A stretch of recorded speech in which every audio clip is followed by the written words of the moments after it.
Welcome to the Great Plague, where everyone takes the weight. This is the first of many weekly updates, which I'm going to do and respond to just a handful of news items from the week. So let's go. First of all, the LA fires. This is last night's headline from CNN. I forgot to screenshot it, so that's why it's on the Wayback Machine. But it just had this peculiar headline. No water system in the world could have handled the LA fires. Mother Nature is mostly to blame for this unprecedented disaster, but the region could have been better prepared. I mean, who wrote this? A kindergartner? Mother Nature is mostly to blame? Like, look at the level, the mentality that they want you to have. I mean, clearly, Mother Nature is not to blame for humans building unsustainable cities in drought-ridden areas where the fire hydrants don't work. Mother Nature's mostly to blame. It's almost like it was written by a lawyer or something. We're going to disclaim any kind of responsibility for this. No water system in the world could have handled it. Mother Nature's to blame. Perhaps the region could have been better prepared. As they blame supernatural people for man-made disasters. It is a man-made disaster, no matter how you choose to look at it. So, moving on. This is about here's a highlight from Trump's sentencing in his New York criminal case. The president-elect received an unconditional discharge of his sentence, which spares him jail time, but formalizes his status as a felon. He will be the first to carry that distinction into the White House. And then you have this other one, Justin Trudeau. Justin Trudeau recently resigned. So, these stories are actually close to my heart, despite the fact that I don't give a damn about politics. I don't care to follow it, but you sort of have to follow this stuff a little bit. The reason why I say it's near to my heart is because I have family members, people that I love, care about, and I've watched them go insane with this whole Trump thing. They weren't so political 20 years ago. Something has changed with the whole Trump phenomenon where people are just filled with hate and rage now. And there's a certain section of people, including some of the people in my family who are Democrats, where they're just filled with hate. They hate Trump. They want to kill him. They're sad that the fake assassination wasn't real. They're bloodthirsty. They want to oppress. They hate not just Trump, but the people who voted for him. And of course, there's a lot of that on both sides. The Trumpers who think that they're God-ordained. He's a God-ordained political candidate. So the insanity is off the charts, and it hurts because it's so superficial. It's so incredibly superficial. People get so enraged about this stuff, but what do they actually do to participate in any of it? Push a button once every 4 years? That's your action? That's your political action? Or maybe you vote more often. Maybe you vote in local elections. Still, it's has very little to do with your everyday life, to the extent that it makes you so filled with hate towards your neighbor. You put these signs on your lawn, your Trump signs and your Biden signs, and you sit there gritting your teeth. I mean, I wish you could see what I can see. If you could see what I see for what's coming to this world for us people, you would go out and hug your neighbor. Go out and find the person who's your most political opponent that you think, and just talk to them. Don't wear your stupid Trump hat. Don't wear your stupid Biden shirt. Just meet them as a person instead of a damn political signboard. Try that. Try meeting people as actual people, as human beings. Try finding all the things that you have in common. Because guess what? You have way, way more in common than you do apart. They're not your enemy. There's never going to be a shooting gun war between the Democrats and the Republicans. So what is all the hatred for? The will to see bloodshed. The will to, we have to go over here. Get away from us. We want to be here by ourselves. And it's silly. And it's so superficial. I think, and for some people, it's like a crutch or something. Like to feel like they're involved and that they're on the right side of history. I hate that phrase, the right side of history. If you think you're on the right side of history, you're not. It's just like the alpha males that I'm going to talk about at the end. So, there's no right side of history. History has been a very quick spiral from a healthy society to an unhealthy one.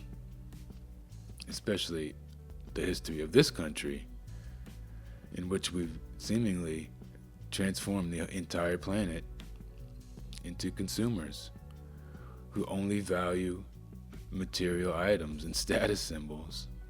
It's sad, it really is. And I think that for some people, their political affiliation is a status symbol, and that's all it is. That's part of the reason I call it so superficial. It's a status symbol. Some people, it's like having an iPhone or something. We use Mac. We're a Mac family. It's a consumer product, just like your choice. Your political choice, your computer choice, your choice of movies and music and all that stuff, right? You're choosing between different consumer products, and then you're choosing to define your personality, your core being that way. I am a Democrat. I'm a fan of Steve Miller Band.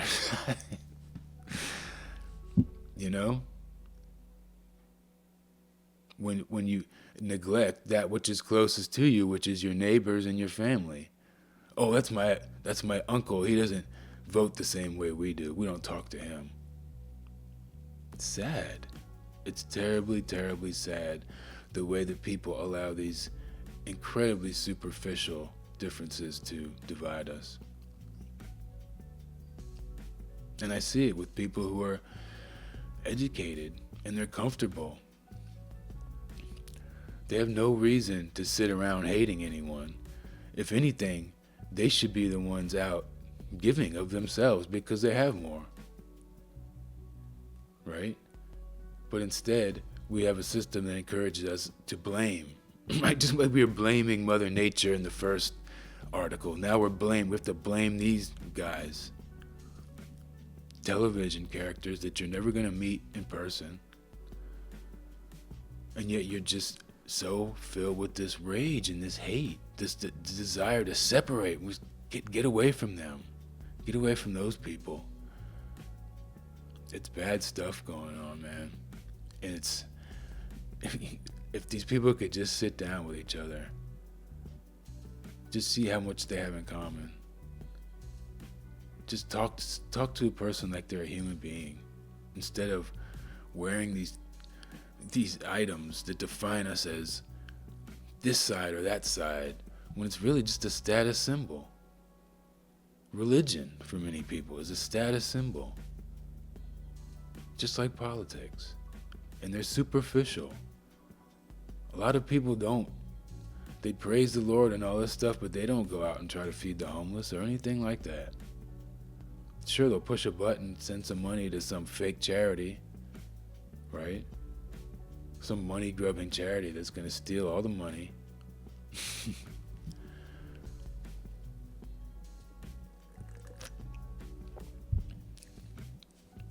I hate seeing this. I hate seeing how dumb it makes smart people. When you can literally sit there and root for this man. I love Justin Trudeau. We want to move to where Justin Trudeau is and be with him. Same with Trump. Some people are like, yes, Trump's back. All right, the country's good back in good shape now. Right? Because the Democrat administration did so many things to make everyone just absolutely hate them. And so now you look to this game show host, this used car salesman, as your savior. Or maybe it's this one. Maybe he's your savior. Maybe he's your liberal standard. Your liberal standard. Does he make you feel like you're part of the upper class, voting for educated things? Yes. While they steal and rob and kill and burn and torture and pollute, just like they've always done. And all you do is sit there hating your neighbor, wanting to rip his signs off his lawn, and he wants to rip it. But you can't get through to them. They're so certain of their own superiority because they voted. They push the button once every 4 years. So, enough lamenting about the stupidity of politics for now, I guess. Moving on to this one. Well, I guess it's sort of a continuation. Zuckerberg goes full MAGA. Meta ends fact-checking, allows hate. This is from a group called Democracy Now! A group called Democracy Now! Has the nerve to run a headline accusing anyone of hate. Let's just listen to this briefly. Hold up. This news is funded by viewers like you. Please support our work. This news is funded by... Shut up. Inauguration. On Tuesday, Meta also appointed a close Trump ally, Dana White, to the company's board. White is the CEO of Ultimate Fighting Championship. Trump Literally wrestling. Literally wrestling. Literally pro wrestling, bro. Mark Zuckerberg also announced other changes, including a loosening of rules over what kind of content can be posted on Facebook and the other sites. Under the changes, women can be referred to as household objects. Meta users will once again be allowed to say gay and trans people have mental illness and more. To talk about what Meta's new policies mean in the U.S. and worldwide, we're joined by three guests. In Manila, Philippines, we're joined by Maria Ressa, founder, CEO, and executive editor of the Philippine independent news site Rappler. She won the Nobel Peace Prize in 2021 for her work defending free expression in the Philippines. Her book is titled How to Stand Up to a Dictator, The Fight for Our Future. Stand up to a dictator by being a censor. The author of Anti-Social Media, How Facebook Disconnects So Democracy Now! Democracy. Is pro-censorship. Democracy Now! Is pro-censorship. Democracy Now! Doesn't believe in the First Amendment. Process that. Process that. You have the right wing censoring from one angle, and then you have the so-called left wing censoring from the other angle. But of course, there never has been a real left, and there never will be. It was always imaginary. It was always corporate. It was always part of the war machine. And that's what you're seeing now. You shouldn't be surprised that these selfish little people are willing to be censors now. And so part of that, and so what goes along with that is that people don't have any emotional strength to hear criticism of any kind. And so once you get people that are that weak, who are literally afraid to hear the other side of the argument, then you can have this censorship. You can have these fascist regimes who are supported by a bourgeois class who are disconnected from reality. They're so disconnected from nature. They're so disconnected from anything that has any foundation in healthy life, in pure logic. What is the logical answer? To them, the logical answer is to support a politician. So we're entering a very unpleasant time in this country and this planet, because it's all starting to go down the drain. And they want you to be mad. They want you to be angry.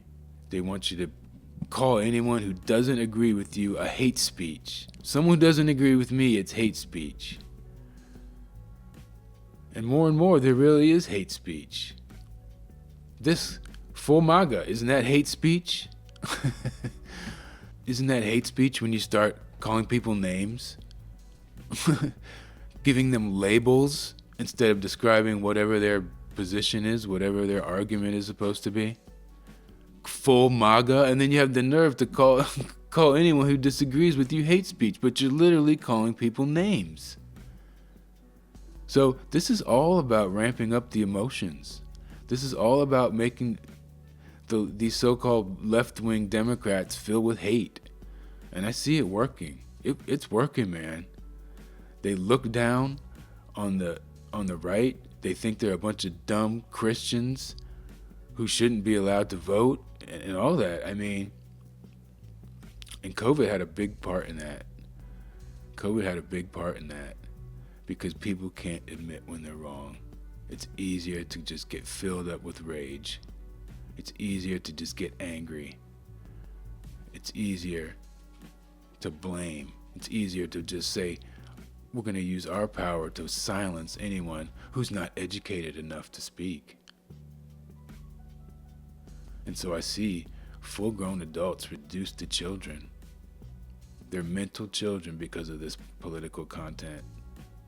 They cannot function on a logical, rational level because of all this name-calling and defensiveness. Anyone who disagrees with me is a hate speech. I mean, it's like a little 5-year-old. Look at the level, the emotional, intellectual level that they are reducing us to right now.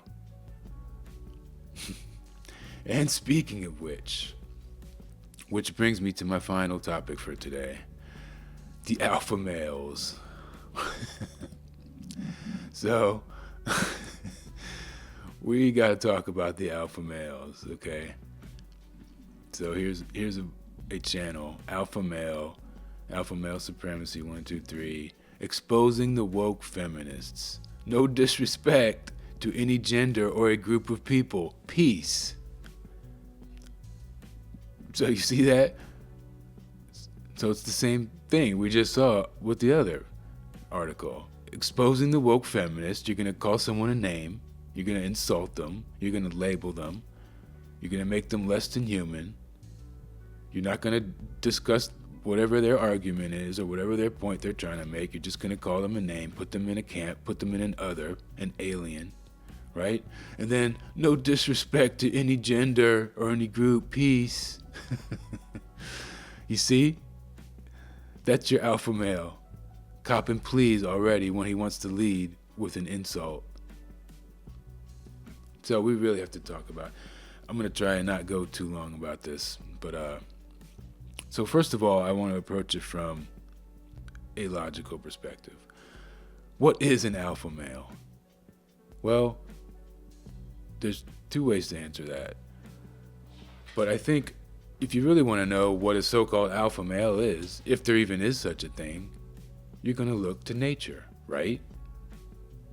What is an alpha male in the context of a natural society? In most cases, we're referring to wolves, apes, predator species, right? But then you have the phrase itself, alpha male. The phrase alpha male comes from a flawed and failed pseudoscientific study that was conducted. A pseudoscientific study in which the actual scientist who conducted the study came out later to debunk his own work. So basically what happened was this scientist decided to take a bunch of wolves, a bunch of wild male wolves who were not from the same pack, maybe not even from the same region, and threw them all in a cage together, all males, right? So what predictably happened is all these males who have no familiar relation to each other sort of fought it out.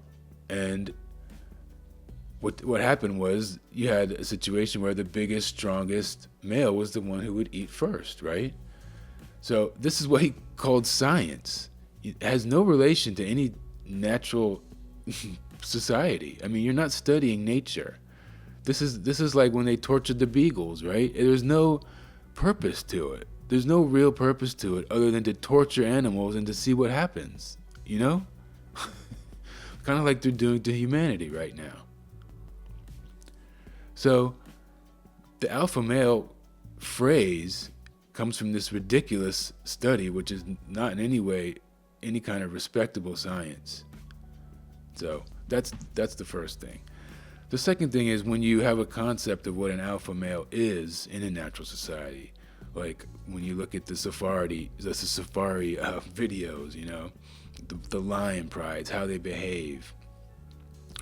You know, it's not monolithic. There are different survival strategies amongst those, but in general, there is a biggest, strongest male who is going to produce the most offspring. In some cases, they're supposed to produce all the offspring, but that rarely happens. There's always a little, you know, side thing, you know, a little sneak off, because you have to have genetic diversity, you know. It's Mama knows best. You have to have genetic diversity. It's important for the survival of your species, okay? So there are different types of alpha males. But generally speaking, when you describe an alpha male, like in a wolf pack, a natural wolf pack, not a bunch of guys in a cage together, but in a natural wolf pack, what you would see is that the biggest, strongest male is the one who's going to produce the most offspring, but he's also going to have a short and difficult life, right? Because he's the one who has to do all the fighting with other males that are challenging him and other males from other packs, perhaps, right? So the alpha male in nature, he earns his title the old-fashioned way. He's ready to lay down his life for his family, to protect his family at any given moment. That's what an alpha male is in nature. He gives everything to his family. And the reward for that is your genes get passed on. So this stuff, this alpha male content, it's the furthest thing from that. It's a bunch of little boys who are upset and angry. And I totally understand that. I relate to that, you know, because we live in a society where we're all a bunch of overgrown children, male and female. So here's a question I want to ask you. Who is the real alpha male in our society? Who is it? Well, let me show you.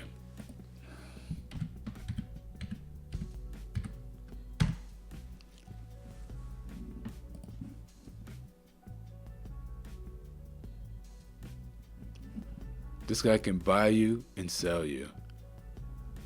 He's a computer nerd who literally supposedly gave away hundreds of billions of dollars just to get out of a marriage so that he could go date someone who looks somewhat like a transgender.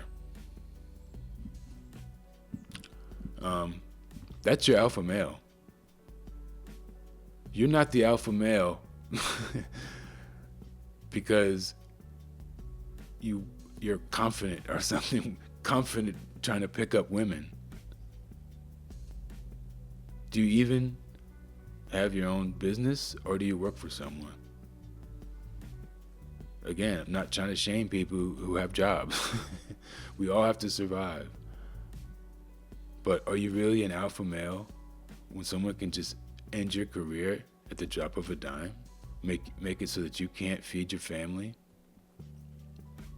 Ask yourself this. What if the power goes out? What if the power goes out? And suddenly, you're in a disaster situation where you can't get food and water for your family. The alpha male must provide for his family. We're in a system where they can push a button and none of us can provide for our families. The power goes out, the trucks stop delivering food, you can't turn on your stove, the water stops running, the water's not running in your pipes anymore. But you're an alpha male, huh?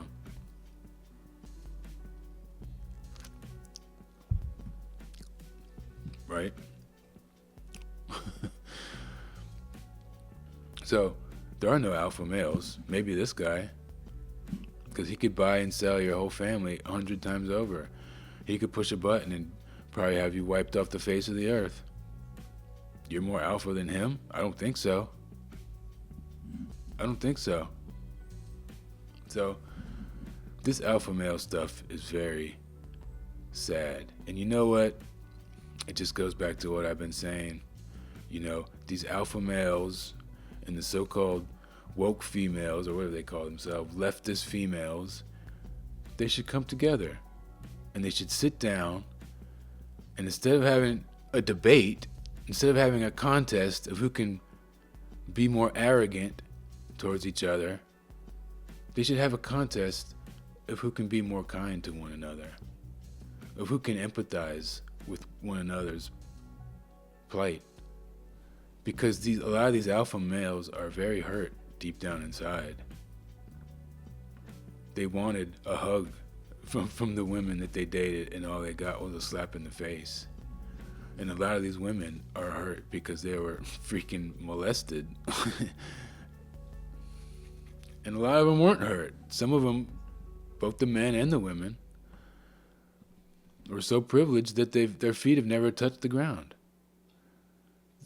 They're deeply unhappy, but they don't know why, because everything has been handed to them.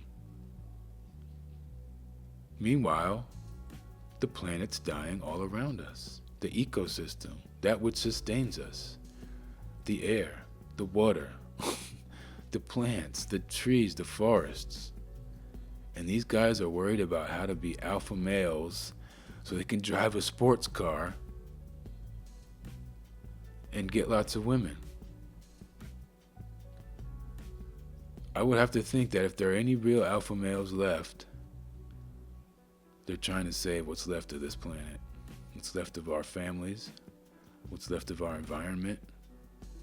Because if you're not fighting for a future, a future for your children, I don't have any children, but these alpha males surely must have lots of children. So if you're not fighting for a future for your children, what are you fighting for? Your own ego trip? Your own ego trip so that you can feel like an alpha male? Right? And you know what? This is a great example. This guy, he's a wrestler. They're just showing his picture. But who could be more of an alpha male, like compared to in nature, like we said about the wolves? They're fighting for that position, right? Okay, so look at the fighters. Look at our fighters, the UFC fighters, right? Are they alpha males? You mean to tell me an alpha male is someone who's a flunky, who goes in, risks getting his brains bashed out just for a paycheck? That's your alpha male for a fixed sport for a bunch of mobsters? That's your alpha male? We see what real men have been reduced to? Because these guys would have been the alpha males in a natural society. But they're not here. And they're trying to convince themselves that they still are. When in reality is, all it takes is a flick of a switch. Your lights go out. Your money gets cut off from your bank. Your identity disappears. They mark you as an undesirable or whatever. And your life is over. So all this alpha male stuff is just a cope. All this stuff is cope to being slaves on a dying planet where the environment is dying all around us, our families are breaking apart, and we can't do a damn thing about it except, for some of us, lie to themselves. Which brings me to my final point. The reason why I do this channel, the reason why I talk about the things I do, it's obviously, I think maybe you've realized by now, not to make a buck. I'm not on YouTube to make a buck. I'm on YouTube to exercise my First Amendment rights. I'm here to make my voice heard to the best of my ability. If nobody listens, if they censor me, I cannot control those things. But I'm here to say what I have to say. And too often, I love comments. I read comments, and I see someone who has something really intelligent to say, and I read their comment, and I click on their name, and they don't have a YouTube channel. Why don't you have a YouTube channel? Why doesn't everyone have a YouTube channel? Why doesn't everyone feel the need to speak out and make their voice heard? I don't know. But now's the time. If you're ever going to do it, while we still have freedom of speech, while the censorship machine is still in its nascence, in its early stages, you better speak now if you have anything to say. It's the Great Plague. Thank you for checking out my weekly update, and I'm looking forward to doing many more. Peace.